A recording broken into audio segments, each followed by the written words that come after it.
Alam niyo po, kita ng kaaway.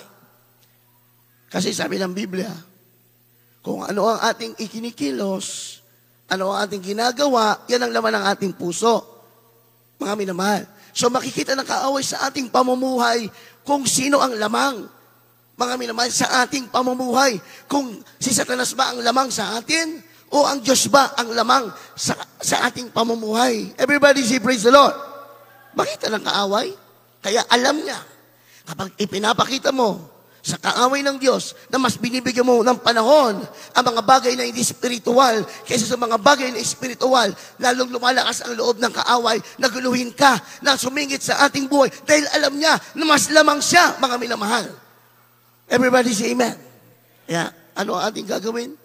Mas uubusin natin ang ating panahon at ang ating lakas sa mga bagay na espiritual upang makita ng kaaway na siya ay hindi pwedeng sumingit sa ating mga buhay na siya walang karapatan. Mga minamahal, kahit ano pa ang kanyang i-joke sa atin, pag-iisip, mga minamahal, kahit ano pa, wala siyang karapatan dahil makikita niya, mas nag-uumapaw ang ating puso at ang ating isipan na sundin ang mga banal na kalooban ng mahal na Panginoon na mas nag-uumapaw sa ating puso at isipan na ipamuhay ang mga banal na kalooban ng Diyos. Siyempre, mga minamahal, kahit sa literal na buhay naman kapag sa isang labanan, nakikita nung kabilang panig na lamang yung kaaway, atras na yan. Amen ba? Ganon sa digmaan sa literal. Ganon din sa spiritual. Si Satanas, kapag nakikita niya, busy to lagi magpuri, Busy lagi to dumalo sa banal na gawain. Busy lagi humayo. Busy lagi manalangin. Busy lagi magbasa ng Biblia. Takot ako dyan. Wala akong panama dyan. Yan ang isipin ng kaaway. Everybody say amen? Kikita niya. Nakikita ng kaaway. Kapag nakita ng kaaway, busy siya. Busy siya mag-social media. Busy siya sa ibang mga bagay. Busy magpahinga, imbis dumalo, mga minamahal. Di ba? Busy sa ibang bagay, kaysa sa mga kalooban ng mahal na Panginoon. Dito ako. Yung kaaway, sasamahan ko to. Tiyak, may pag-asa ako dito. Everybody say praise the Lord. Ganon, mga minamahal. Nakikita ng kaaway, mga minamahal, kahit hindi man nababasa ng kaaway ang ating kaisipan, tandaan po natin, hindi nababasa ng kaaway ang ating kaisipan. Tanging Diyos lamang. Pero nakikita ng kaaway yung ating araw-araw na ginagawa. Palakpakan po natin ang ating mahal na Panginoon. Hindi mo naman pwedeng sabihin na wala kang panahon sa Diyos.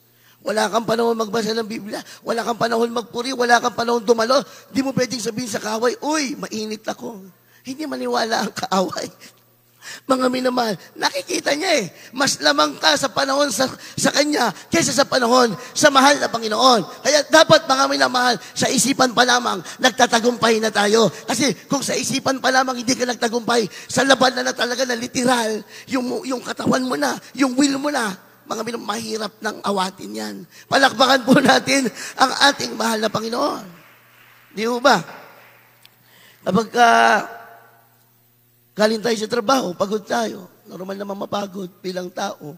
Lalo na yung iba talagang mahirap yung trabaho. Kaya nga, yung mga kapatiran natin na talagang pagod sa trabaho pero dumalo, nalulugod talagang mahal na Panginoon, mga minamahal. Nakikita niya yung sacrifices po ninyo. Kaya nga, minsan yung kaaway, doon kanya titirahin, mga minamahal. Pag sinabi ng kaaway, huwag ka na dumalo, magpahinga ka. Sarap kaya matulog. Sarap. Pagod ka sa trabaho, maghapon. Huwag ka na dumalo. Yan ang sasabihin ng kaaway. Totoo yan. Nangyayari yan. Pero doon pa lamang sa isipan mo, tinalo mo na siya. Hindi na wala nang magagawa ang kaaway. Mga minamahal. Pero, kapag pumayag ka, teka nga, makaidlip mo na 1 oras. Pag-alarm lang ako. Tuso ang kaaway. Hindi ka nagising sa alarm mo. Hindi ka tuloy nakadalo sa banal na gawain. Maraming nawala sa iyo. Palakpakan po natin ang ating mahal na Panginoon. Kaya kailangan sa isipan pa lamang, tinatalo mo na ang kaaway. Kaya nga kinakailangan, filled tayo ng Word of God. Yung ating puso at kaisipan, ang tanging laman, ang tanging ating tinitibok ay yung mapaluguran ang ating pinakamamahal na Panginoon. Kaya nga pagdadalo tayo sa banal na gawain, ang hahanapin natin ang Diyos. Hindi natin nahanapin yung ating sarili. Kasi pag hinanap natin yung ating sarili sa paglilingkod natin, ibibigay natin yung gusto ng ating sarili, mga minamahal. Ayaw kaya mapagod ng tao. Ayaw magsakripisyo ng tao. Pero kapag ang Diyos ang hinanap mo, kakalimutan mo ang iyong sarili, uunahin mo ang kalooban ng mahal na Panginoon. Everybody say amen. Palakpakan po natin ang ating mahal na Panginoon. Maraming ginagawa ang kaaway. Miski sa pagbibigay natin, udyokan tayo, marami ng patotoo ko narinig. Mga minamahal, sabihin ng kaaway, huwag ka muna magbigay. Bawasan mo muna. O nagbigay ka na noong nakaraan, huwag ka na magbigay ulit. Kapag ganyan ang naiisip natin, tandaan po natin, malinaw, kaaway yan ng mahal na Panginoon. Gusto ng kaaway ng Diyos, ma-out of blessing ka. Minsan mangusap ang Diyos, anak, magbigay ka. Anak, may pangangailangan ng pananagawain. Bakit nangungusap ang mahal na Panginoon? Kasi gusto kanyang pagpalain pa. Yan ang gusto ng Diyos eh. Hindi gusto ng Diyos na bawasan ka. Tandaan natin mga minamahal, hindi gusto ng Diyos na tayo bawasan. Kaya nangusap ang Diyos sa atin na tayo gamitin sa balagawain para gusto niya tayo pagpalain pa. Everybody say amen? Minsan sasabihin ng kaaway, huwag ka muna magbigay. Bawasan mo. Sa susunod na lang. Tapos, isa yung Kristiyano, may pag-alinlangan. Gagatungan mo yung kaaway. Oo nga, no? Pwede naman sa susunod na lang. Naku po, mga minamahal, ma-out of blessing tayo. Tandaan natin, kapag may bumubulong sa ating kaisipan na naglalayo sa atin sa pagsunod sa banal kalooban ng Diyos, agad nating i-rebuke. Sawatain mo agad, mga minamahal. Bakit? Gagawin niya miserable ang iyong buhay. Mga minamahal, kapag sa isip mo pa lang, sinasabi ng kaaway, huwag kang magbigay. Hindi, magbibigay ako. Apakabait ng Diyos sa buhay ko. Mga minamahal, everybody say amen. Kahit kailan, hindi ako pinagkulang ng Diyos. Iisipin mo yung kukontrahin mo, mga minamahal. Kahit kailan hindi ako ginutom ng Diyos, bakit hindi ako magtatapat sa mahal na Panginoon? Kontrahin mo yung kaaway. Everybody say amen. Alam nyo, si Manny Pacquiao, maisingit ko lang. Si Manny Pacquiao, meron siyang isang technique sa boxing na lagi niyang ipinapanalo. Alam niyo yun, mga minamahal? Yung counter-attack. Alam niyo yan? Kasi, yung kalaban ni Manny Pacquiao, kapag inatake siya, hindi pa ako nagtataas ng tao dito, mga minamahal. Akin lamang binabanggit dahil ito'y napakinggan ko sa kanya. Kapag inaatake siya ng kaaway niya, ang gagawin ni Manny Pacquiao, imbis na ilagan niya, mga minamahal, sinusugod niya rin. Everybody say amen. So, ganun ang gusto ng Diyos. Kapag inaatake ka ng kaaway, huwag kang tumakbo, huwag kang lumayo, gumanti ka, lumaban ka sa kaaway ng Diyos para magtagumpay ka. Everybody say praise the Lord. Huwag kang tumalo, huwag kang magbigay, huwag kang magsumunod sa kabanalan. Kawasawatayin mo agad, hindi. Dadalo ako, magbibigay ako, napakabuti ng Diyos, pinagpala ko ng Diyos sa panalagawain ito eh. Everybody say praise the Lord. Kapag narinig ka ng kaaway, tatakas sa iyong kaaway. Milya-milya, sabi ng kaaway, talo ako sa anak ng Diyos na mainit na naglilingkod sa mahal na Panginoon. Everybody say amen? Palakpakan natin ang ating mahal na Panginoon. Sa Bible, may isang disipulo, inatake ng kaaway. Hindi siya lumaban. Naniwala siya sa udyok ng kaaway. Mga minamahal, pinaniwalaan niya yung ipinasok ng dyablo sa kanyang kaisipan. Pakibasa po muna, Lucas 22:3 hanggang 5. Lucas 22:3 hanggang 5. At pumasok si Satanas kay Judas na tinatawag na Iscariote na kabilang sa 12. At sila'y umalis at nakipag-usap sa mga pangulong saserdote at mga punong kawat kung paanong maibibigay niya siya sa kanila. At sila'y nagagalak at pinagkasunduang bigyan siya ng salapi. Everybody say, praise the Lord. Sabi ng ating nabasa, nang makapasok si Satanas kay Judas Iscariote, nakapasok sa kanyang isipan. Ang udyokan, mga minamahal, ay ipinagkanulo ni Judas ang mahal na Panginoong Hesus. Mga minamahal ko, saan ba unang pumasok si Satanas, mga minamahal, bago sumunod si Judas sa isipan? Ni Judas, ipinaisip sa kanya ng kaaway, ng Diyos, ituro mo lang kung nasaan si Jesus. Ituro mo lang at bibigyan kita ng salapi, bibigyan kita ng pera. Mga minamahal. Tingnan niyo po yan, ha? Si Judas, disipulo na ng Diyos yan, mahal na Panginoon Jesus, kasama ng Diyos literally, ilang beses niyang nakita naghimala, ang mahal na Panginoon, nagpagaling, bumuhay ng mga patay, nagpagaling ng mga karamdaman, pero, mga minamahal, nadaya pa rin siya ng kaaway ng Diyos. Everybody say, praise the Lord. Ganoon katindi. Ganoon katindi kapag hindi mo pinagtagumpayan yung ipinapasok sa iyo ng kaaway, sa iyong kaisipan, mga minamahal. Bakit sa pera ginamit ni Satanas? Bakit pera ang ginamit ni Satanas kay Judas? Dahil nakita ni Satanas na si Judas ay umiibig sa salapi, mga minamahal. Ganoon ang aking sinasabi kanina. Nakikita ng kaaway kung saan tayo mas umiibig, mga minamahal. Kapag nakikita ng kaaway, umiibig ka sa material, diyan ka lalong bibigyan ng mga aalukin ka ng maraming material na bagay ni Satanas para doon matuon ang iyong puso. Imbes na matuon ang iyong puso sa mahal na Panginoon, mga minamahal. Kapag nakikita ni Satanas na mahilig ka mag-online games, mahilig babad ka sa social media, lalo kang bibigyan ni Satanas ng maraming tukso patungkol sa online games at mga tukso sa social media. Mga minamahal, nakikita ni Satanas, inuubos mo yung panahon mo sa mga makasalibutang bagay. Minsan nakakakita ka ng mga malalaswa. Nakikita ni Satanas yan. Lalo ka niyang ilulugmok dyan. Lalo kang aalukin ni Satanas dyan. Everybody say, praise the Lord. Kung saan ka mahina, kung saan ka nagpapabaya, doon ka aatakihin ng kaaway ng mahal na Panginoon. Everybody say, amen. Pero kapag ang nakikita sa iyo ng kaaway ng Diyos, puro mga espiritual na bagay, puro pagsunod sa banal na kalooban ng mahal na Panginoon. Kahit anino mo, lalayuan ni Satanas, boses mo palang marinig ni Satanas, tatakbo na siya, milya-milya, alam niya mapapahiya siya, alam niya hindi siya magtatagumpay. Everybody say, praise the Lord. Kaya mga minamahal, ingat tayo. Sabi ng binasa natin kanina, Romans 12:1 and 2, do not conform to the pattern of this world. Mga minamahal. Kasi kapag sumang-ayon ka, gumaya ka sa kung anong mayroon sa sanlibutan ito, nakikita ka ng kaaway ng Diyos, diyan siya sisingit sa iyong buhay. Everybody say amen. Kapag nakikita ng kaaway, natakot kang mawala ng pera, nakikita ng kaaway, natakot kang mabawasan yung laman ng iyong bangko, diyan ka lalong gigipitin ng kaaway. Gagawa ang kaaway ng Diyos ng paraan para ikaw ay lalong malugmok, mabawasan ang iyong pera dahil alam niya takot ka. At kapag yung kaaway, alam niya na takot kang mawala ng pera, takot kang mabawasan yung pera mo sa bangko mo, alam ng kaaway, gagawa ka ng mga paraan, darating ka sa isang desisyon na makakalabag ka na sa banal na kalooban ng mahal na Panginoon. Everybody say, praise the Lord. Takot ka mawala ng pera ka. Ngayon, i-impress sa'yo ng kaaway. Huwag ka magbigay, mawawala ka ng pera. Siyempre, takot ka, nakikita ng kaaway. Wala ka, yung pananampalataya mo, up and down. Nakikita ng kaaway, hindi ka talaga magbibigay. Makakalabag ka na sa banal na kalooban ng ating pinakamamahal na Panginoon. Everybody say amen? Pero kapag nakikita ng kaaway, natakot ka na magkasala, takot ka makalabag sa kalooban ng Diyos, mga minamahal, kailanman hindi siya lalapit sa iyo. Palakpakan natin ang ating mahal na Panginoon. Everybody say, praise the Lord. Mga minamahal, imagine niyo si Judas. Kaya hindi pwedeng magpabaya ang Kristiyano. Hindi tayo pwede magpabaya araw-araw.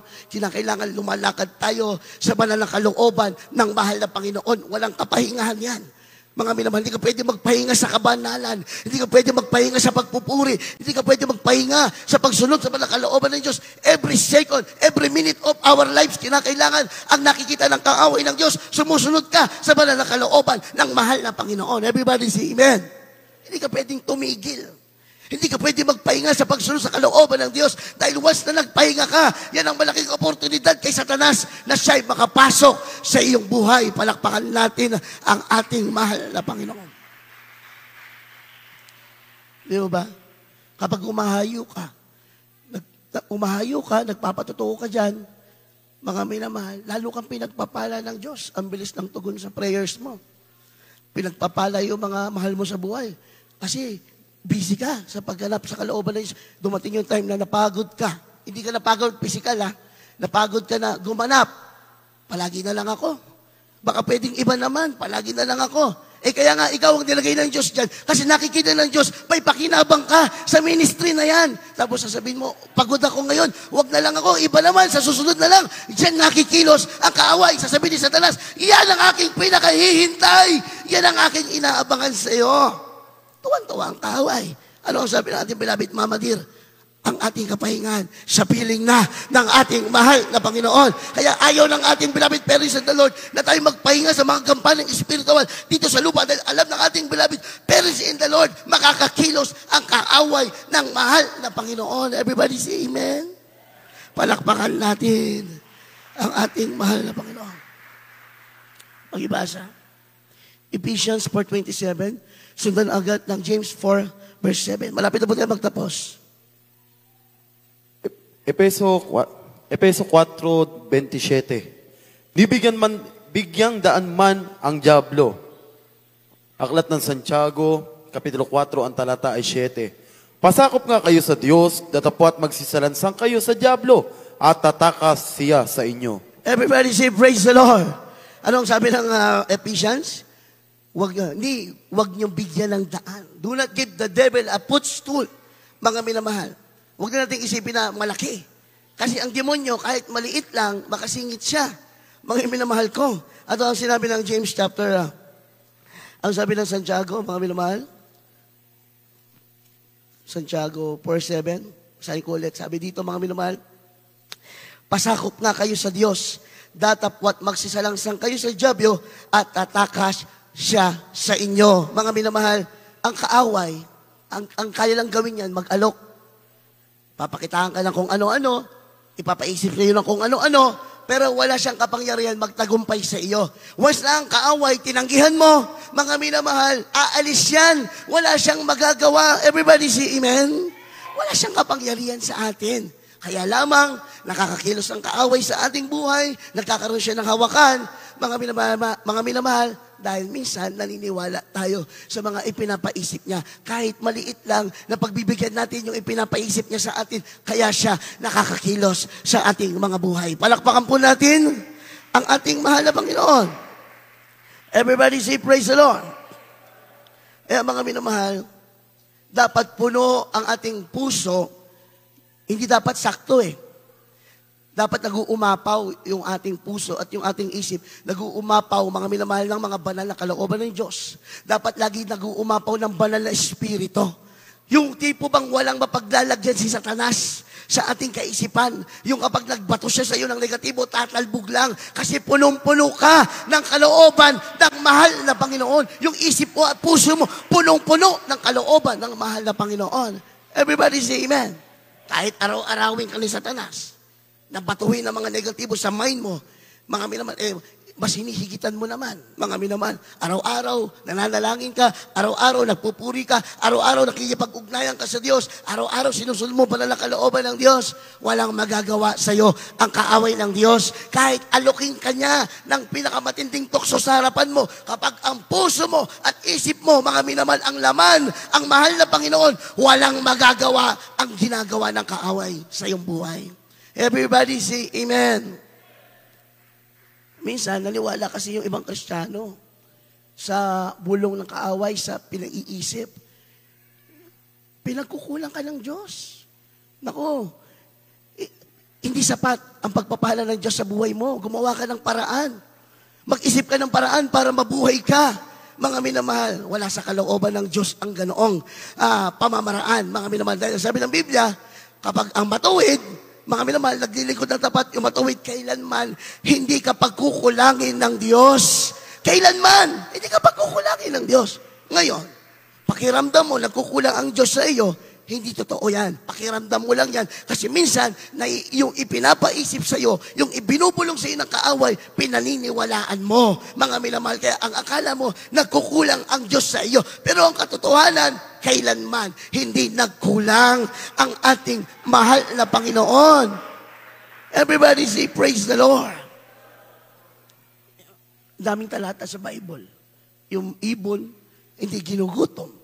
Ang ibon, hindi naman marunong maghanap buhay. Pero tayo, mga minamahal, marunong tayong pumalakpak, marunong tayong umawit, magpuri sa mahal na Panginoon. Mga minamahal, pabayaan ba tayo ng ating pinakamamahal na Panginoon? Kaya kapag naiisip mo na hindi sapat ang biyaya ng Diyos sa buhay mo, hindi Diyos yan. Yan ay kaaway ng mahal na Panginoon. Sabi ng Biblia, salansangin mo siya at siya ay tatakas sa iyo. Everybody say amen? Kaya nga sabi ng binasa natin kanina, yung ating key verse, huwag nga kayong mga balisa, ang sabi ng Biblia.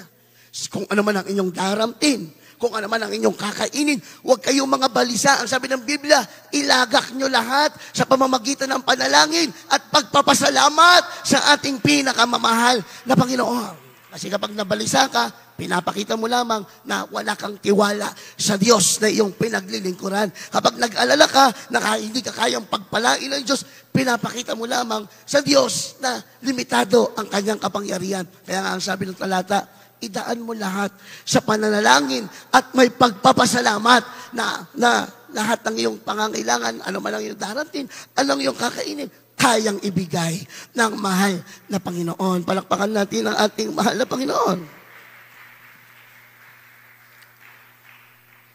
Sabi ng Biblia, si Satanas, ang ginagawa niya sa ating buhay, the enemy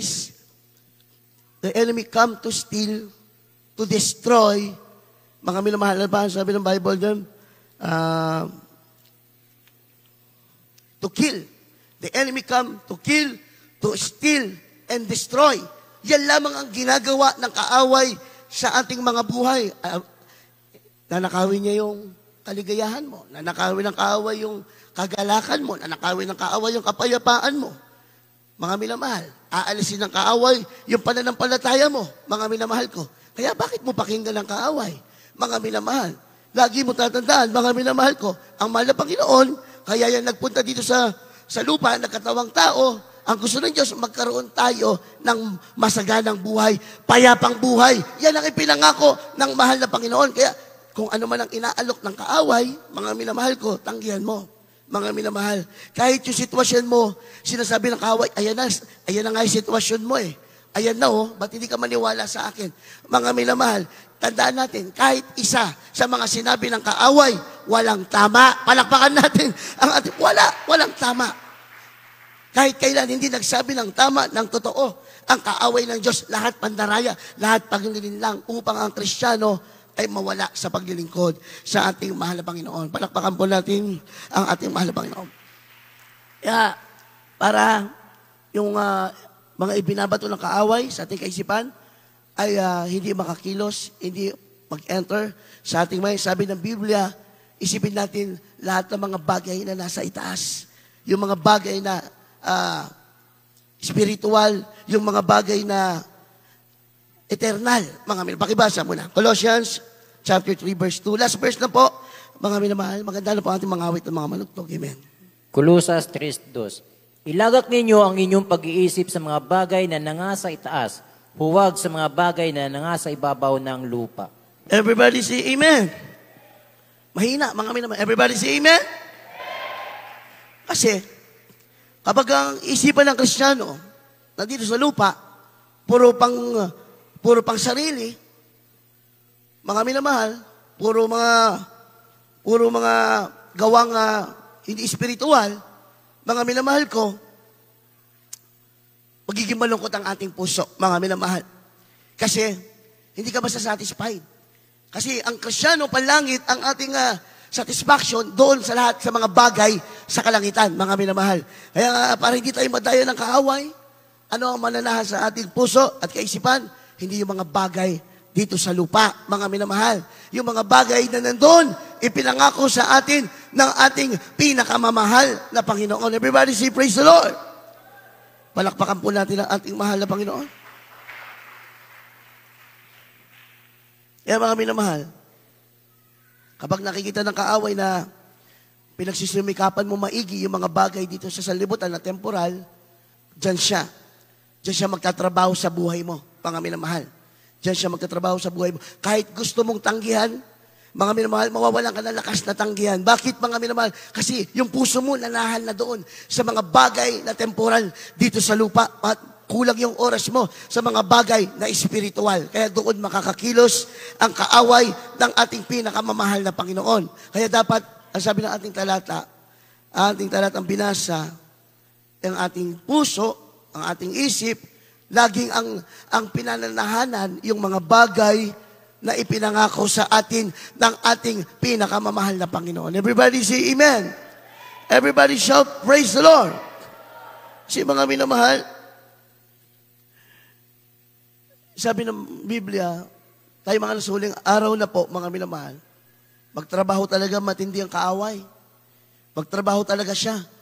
At ang mga atake ng kaaway, minsan hindi natin napapansin. Inaatake na pala tayo.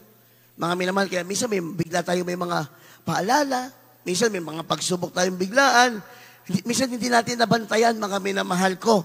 Kaya kinakailangan, mga minamahal, full prayer ang Kristiyano. Mga minamahal, huwag tayo talagang magkulang sa pagdalo, sa pagganap, sa banal na kalooban ng Diyos. Kasi yung kaaway tuso, matalino ang kaaway ng Diyos. Madiskarte din yan. Pero anong sikreto natin dyan? Mga minamahal, palagi tayong full prayer, kahit gaano pa siya katuso, kahit gaano siya kagaling. Mga minamahal, protektado tayo ng ating pinakamamahal na Panginoon. Everybody say amen. Palakpakan natin ang ating pong pinakamamahal na Panginoon. Kaya mga minamahal, we need to guard our heart and our mind sa paglilingkod natin sa ating pinakamamahal na Panginoon, mga minamahal. Dahil kapag hindi natin nabantayan ng maigi ang ating isipan, ang ating puso, mga minamahal ko, hindi mo alam unti-unti, inilalayo ka na ng kaaway ng Diyos sa mahal na Panginoon. Mga minamahal, alam niyo yung mga na-backslide, mga kapatiran natin na nalamig, hanggang hindi makabalik, hindi nila namalayan yan eh. Kasi kung namalayan nila na unti na silang hinahatak ng kaaway, mga minamahal, sila mismo, lalaban sila. Kaya nga, hindi nila namalayan. Nagulat na lang sila, nawala na sila sa paglilingkod sa mahal na Panginoon. Kaya kinakailangan, nagbabantay tayo, mga minamahal ko. Everybody say, praise the Lord. Bantayan natin yung ating puso, yung ating isip, bantayan natin yung ating sarili, nasaan ba ang ating kalagayan sa paglilingkod sa mahal na Panginoon. Ganoon pa din ba tayo nung tayo unang nakakilala sa mahal na Panginoon? Yung pag-ibig pa natin sa mahal na Panginoon noon ay ganoon pa rin. Hanggang ngayon, nabawasan ba ang aking pag-ibig sa Diyos o nadagdagan pa ang aking pag-ibig sa Diyos? Nabawasan ba ang aking pagsunod sa Diyos o nadagdagan pa ang aking pagsunod sa mahal na Panginoon? Kilala natin ang ating sarili, mga minamahal. Tanungin natin minsan yung ating sarili, mahal na Panginoon. Tanungin mo ating sarili, nasaan ba ako sa paglilingkod ko sa mahal na Panginoon? At kapag ka nababawasan ang iyong paglilingkod, noon ganito ka, tapos ngayon ganto ka, mga minamahal, labanan mo na. Bago ka pa unti-unting agawin ng kaaway, labanan mo na. Kapag nakikita mo, nababawasan ka ng oras sa pagpupuri sa Diyos, dagdagan mo ang oras ng pagpupuri mo sa mahal na Panginoon. Kapag nakikita mo, halos minsan may madalas ka nang hindi nakakakompleto pagsunod sa pagdalo sa banal na gawain, magsumikap ka na makadalo palagi sa banal na gawain, mga minamahal. Everybody say amen. Doon makikita natin ang ating kalagayan sa paglilingkod sa ating pinakamamahal na Panginoon. Noon, mga minamahal, unang solemn song pa lang, nadamang-dama mo na ang banal na presensya ng mahal na Panginoon. Baka ngayon, matapos na solemn, hindi ka pa napuspos ng banal na espiritu ng mahal na Panginoon. Makilala natin yung ating sarili, nasaan tayo sa paglilingkod natin sa ating pinakamamahal na Panginoon. Everybody say, praise the Lord. Mahina. Everybody say, praise the Lord. Noon, sinabi sa pulpito, everybody say, praise the Lord. Grabe, lakas mo mag-praise the Lord. Ngayon, kailangan pa bang ulitin? Ang Diyos ang ating pinapupurihan. Mga minamahal. Ayan. Makita natin yung ating kalagayan. Pero pinagpala tayo dito. Lahat tayo pinagpala dito. Kaya nga narito tayo nagpupuyat kasi mahal natin ang ating mahal na Panginoon. Hallelujah. Habang tayo po'y umaawit sa ating pong pinakamamahal na Panginoon, pagpuri tayo sa mahal na Panginoon, bago po tayo manalangin sa ating pong pinakamamahal na Panginoon. Praise the Lord.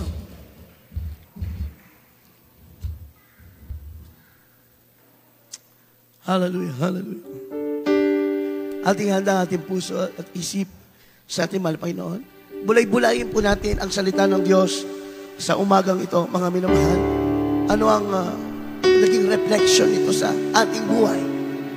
Alam mo ang iyong sarili, nasaan ka ngayon, nasaan ka noon, at nasaan ka ngayon sa paglilingkod sa mahal na Panginoon. Ang sabi ng mahal na Panginoon, magbalik ka. Ibalik mo ang iyong unang pag-ibig.